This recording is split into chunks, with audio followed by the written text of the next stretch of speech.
यानंतर बघूया देशभरातल्या उत्साहाच्या बातम्या।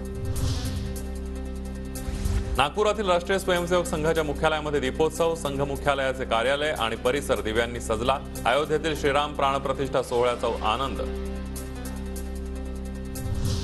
नाशिकमधील काळाराम मंदिरामध्ये दीपोत्सव साजरा। 2000 दिव्यांच्या सहाय्याने मंदिर परिसर उजळला। राम नावाच्या गजरानं मंदिर परिसर दुमदुमला। कल्याणच्या ऐतिहासिक दुर्गाडी किल्ल्यावर दीपोत्सव। अयोध्येतील राम मंदिराच्या सोहळ्यानिमित्त दीपोत्सव। संपूर्ण दुर्गाडी किल्ला भगवामय।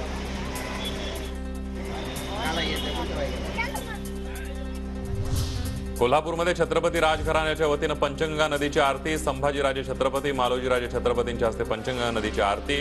हजारो दिव्यांनी उजळलेल्या पंचगंगा घाटाची ड्रोन दृश्य खास TV9च्या प्रेक्षकांसाठी। सिंधुदुर्गच्या वेंगुर्ल्यातील आरवली समुद्रकिनारी प्रभू श्रीरामाचं भव्य वाळूशिल्प साकारलं। प्रसिद्ध वाळूशिल्पकार रविराज चिपकरांची कलाकृती। अहमदनगरच्या कोपरगावमध्ये पिंपळाच्या पानावर रेखाटलं श्रीरामांचं चित्र। कला शिक्षक बाळासाहेब निर्मळ यांची कलाकृती।